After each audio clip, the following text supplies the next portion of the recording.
Assalamualaikum warahmatullahi wabarakatuh. Perkenalkan saya Fatima, NIM 114210011 dari Blok 9 Praktikum Sistem Informasi Lingkungan. Pada kesempatan kali ini saya akan menjelaskan mengenai pemodelan 3 dimensi menggunakan Global Mapper, Accent, dan juga server. Langkah pertama kita akan menggunakan aplikasi Global Mapper. Jadi yang pertama kita open your own data files. Nah kemudian kita cari data DEM kita tadi, terus data DEM terintegrasi, kemudian kita open. Nah setelah itu kita klik file, kemudian kita ke generate contour. Ini untuk interval konturnya kita pilih 1, kemudian kita ke contour bounds, kita draw box seperti bikin kontur biasa. Terus kita buat konturnya, kita oke. Nah kemudian pastikan kalau ini sudah UTM-nya sudah benar, lalu kita oke aja.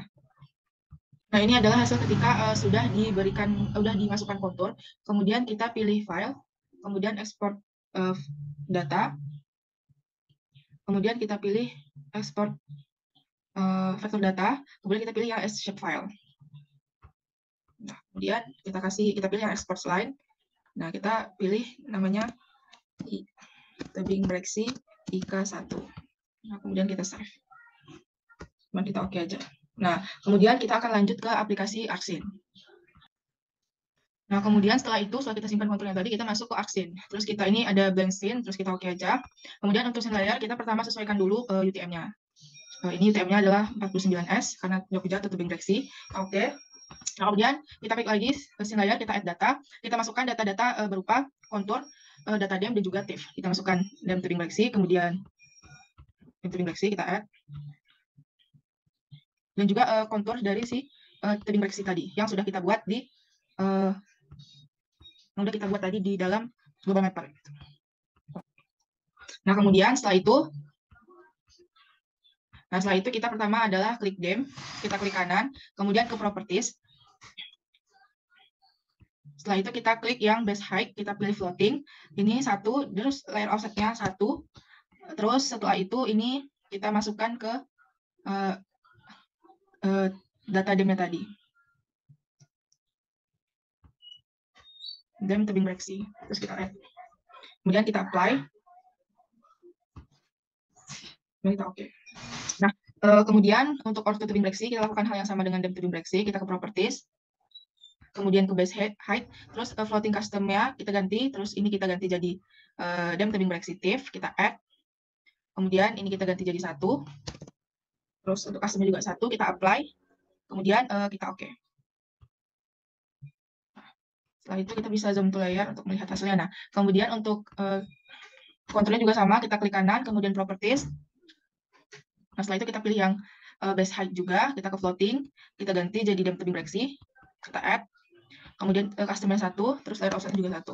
Kita apply. Kemudian kita oke. Kemudian untuk DEM-nya ini bisa kita unchecklist. Nah, kemudian ini adalah pemodelan 3 dimensi dari tebing breksi itu sendiri. Nih, nah, ini adalah hasil pemodelan 3 dimensi dari tebing breksi. Seperti itu. Jadi untuk part 1 mengenai pemodelan 3 dimensi menggunakan Accent sudah selesai. Nah, baik, kemudian kita akan melanjutkan part 2, yaitu menggunakan aplikasi Global Mapper dan juga server. Jadi yang pertama kita open on data files, kemudian kita masukkan data DEM kita yang di praktikum acara 2. Nah, kita masukkan, open. Nah, kemudian projection UTM-nya jangan diubah dulu, terus tinggal kita oke aja. Oke. Oke aja. Nah, setelah di sini barulah kita ubah untuk projection-nya. Cara mengatur projection-nya adalah dengan kita klik ini, configuration, kemudian ini kita ganti jadi UTM. Terus udah pastikan sesuai dengan daerah DEM kita, kemudian tinggal kita apply, terus tinggal kita oke aja. Nah, kemudian untuk membuat konturnya kita file, terus kita pilih yang export cluster, kemudian kita pilih yang XYZ grid, kemudian kita pilih yang export bounds, kita draw box, terus kita pilih daerah yang memiliki 3 warna seperti itu. Misalnya adalah daerah yang ini ada 3 warna, kuning, oranye, dan juga hijau. Kita pilih ini, terus kita oke. Oke aja. Nah, kemudian kita kasih nama filenya XYZ. Kemudian kita save. Setelah membuka file server ini, kita bisa masuk ke new plot. Nah, setelah muncul kayak new plot seperti ini, kita muncul plot 1, kemudian kita klik file, kemudian kita klik open. Setelah itu kita masukkan data dari data XYZ tadi. Kalau nggak ada di sini, kita bisa pilih all files. Nah, nanti akan muncul data XYZ-nya. XYZ seperti tadi, terus kita open. Muncul seperti ini, kita oke-kan aja. Nah, setelah muncul tabel seperti ini, kita akan save data XYZ-nya. Caranya ke file, kemudian kita save as. Kita ganti jadi BLN. Ini kita ganti aja nama jadi BLN. Kita pastikan dulu save type-nya itu BLN. Kemudian tinggal kita save aja.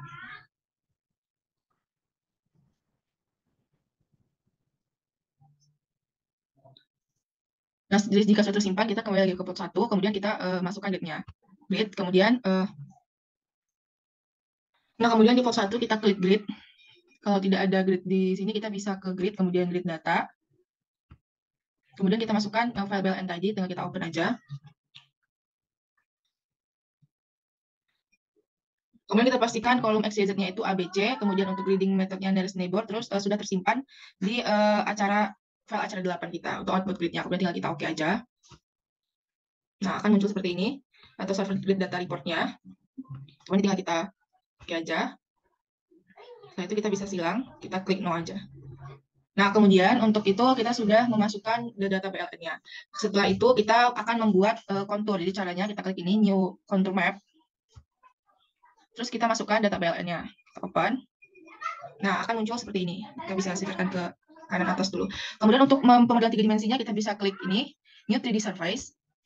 Kemudian kita masukkan data BLN-nya lagi, kemudian kita open. Nah, akan muncul bentuk seperti ini. Kemudian kita akan merapikan pemodelan dari 3 dimensinya ini. Nah, jadi caranya yang pertama itu kita klik dulu z-axis-nya. Kemudian ini kita ubah jadi XZ. Nah, setelah itu untuk melihat ini ya, ketinggiannya. Kemudian kita bisa ke font properties, kita ubah jadi Times New Roman. Kita sesuaikan, kita ubah jadi Times New Roman. Times New Roman, kemudian ini kita bisa sesuaikan aja mau bold atau italic. Untuk warna skala kita juga bisa sesuaikan warna hitam atau warna apa, terserah. Itu kemudian kita ke scaling. Setelah itu materi filenya kita bisa ubah sesuai dengan keinginan kita. Misalnya ini kan 50, terus kita bisa ubah jadi 100. Misalnya. Nah, ini berarti nggak bisa, tidak sesuai dengan range yang ada. Jadi ini tetap ada di 50. Nah, kemudian setelah itu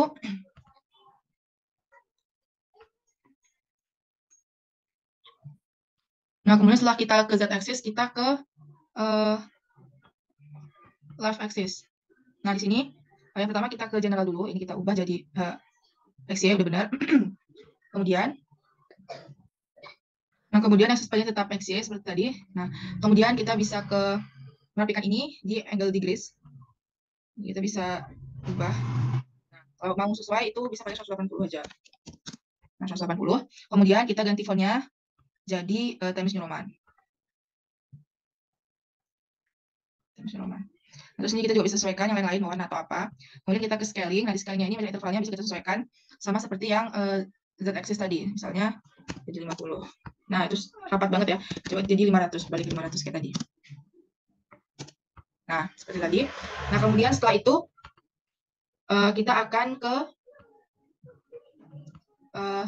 bottom axis. Nah, di bottom axis ini axis plan-nya itu tetap XY.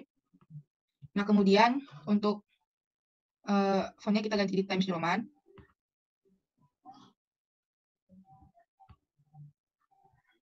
Times New Roman.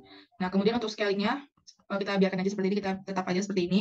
Kemudian kita akan ke surface BLN. Nah, kemudian kita akan ke surface BLN fit. Kemudian kita checklist show color scale. Nah, akan muncul color scale seperti ini. Nah, kemudian si color scale-nya ini kita ubah aja warnanya menjadi rainbow. Oke. Nah, setelah berubah warnanya, kita bisa ke show base untuk memunculkan kayak efek tanah gitu. Kemudian kita klik file properties. Kita kasih warna brown, dark brown misalnya. Nah, kemudian kita bisa ke lighting untuk menyesuaikan warnanya. Nah, seperti ini, seperti ini. Nah, ini kita bisa sesuaikan aja. Nah, kemudian untuk mengatur color scale, kita bisa klik color scale. Kemudian kita start sampai ke bawah, ini kita bisa bikin intervalnya misalnya 10 misalnya, 10. Kemudian untuk maksimumnya misalnya ada di 100. Minimumnya misalnya ada di 10 juga. Nah, ini akan berubah. Ini juga bisa kita besar kecilkan. Nah, setelah itu, ini kita pindahkan aja ke sebelah kiri. Ke sebelah kiri, biar rapi. Nah, kemudian untuk color scale-nya tadi itu kita bisa ubah fontnya juga jadi Times New Roman.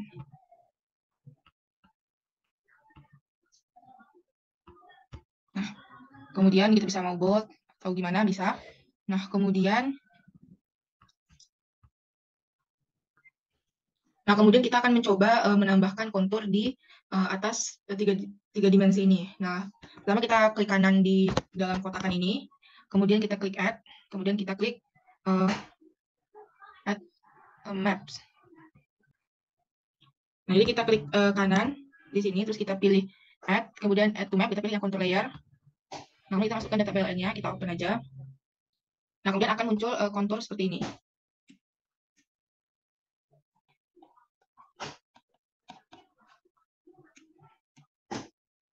Nah, akan muncul seperti ini. Sekarang kita akan edit kontur-konturnya ini. Jadi kita kita akan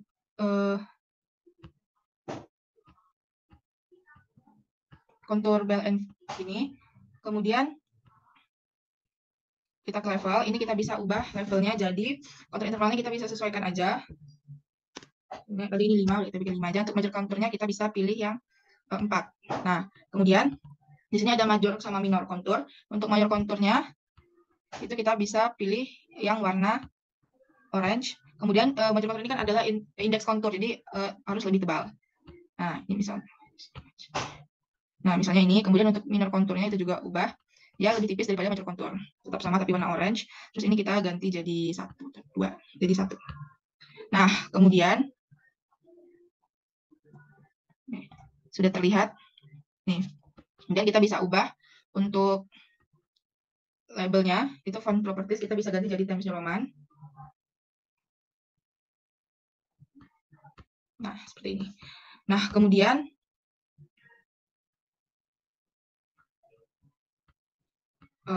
misalnya ini jadi interval konturnya misalnya 12,5 misalnya. Atau 5 aja deh. 5. Nah, seperti itu. Kemudian kita akan mencoba membuat arah aliran. Caranya tetap sama, tetap di dalam kontur ini yang udah kita kotakin tadi. Kita klik kanan.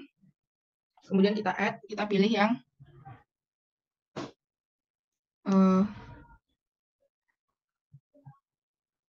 watershed layer atau arah aliran. Kita masukin yang BLN, kita open.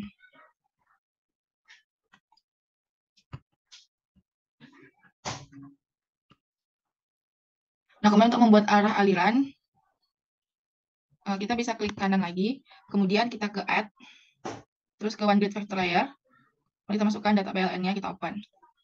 Kemudian akan muncul panah-panah seperti ini.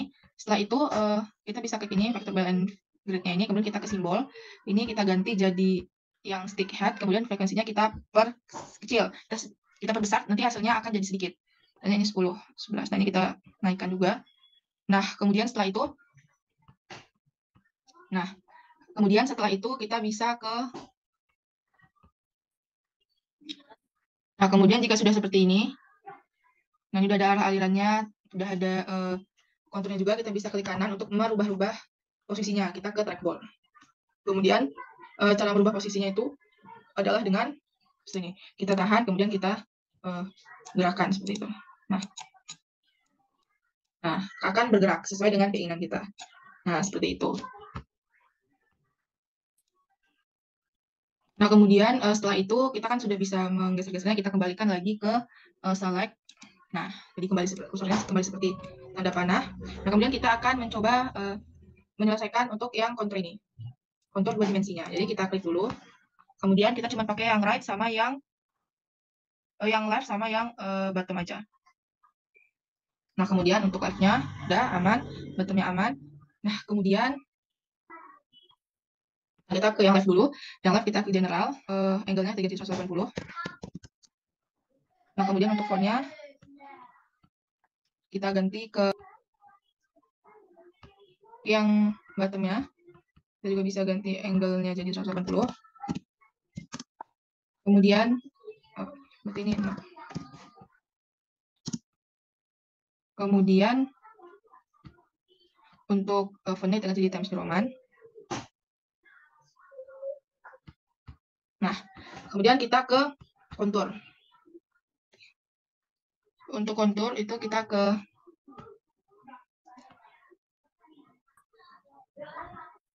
kemudian kita ke levels. Untuk levels yang pertama untuk intervalnya kita sesuaikan dengan yang tadi, yang di awal, mungkin bisa 12,5. Nah, kemudian kita ke bawah ke major konturnya itu 4. Nah, kemudian untuk major konturnya itu warnanya kita ganti jadi orange. Ketebalannya 0,2 karena ini tuh merupakan indeks kontur. Nah, kemudian untuk major konturnya itu kita ganti menjadi 3 misalnya, dan major konturnya itu harus lebih kecil, 0 aja. Nah, kemudian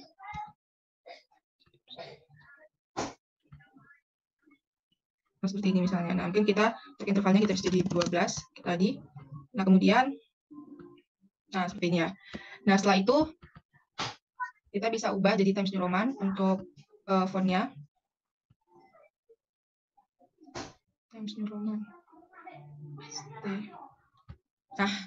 Nah, seperti inilah hasil dari kontur kita yang 2 dimensi. Nah, ini adalah hasil dari pemodelan 3 dimensi yang part 2 gitu ya. Mungkin hasil ini bisa kita ke file, terus kita save as. Namanya misalnya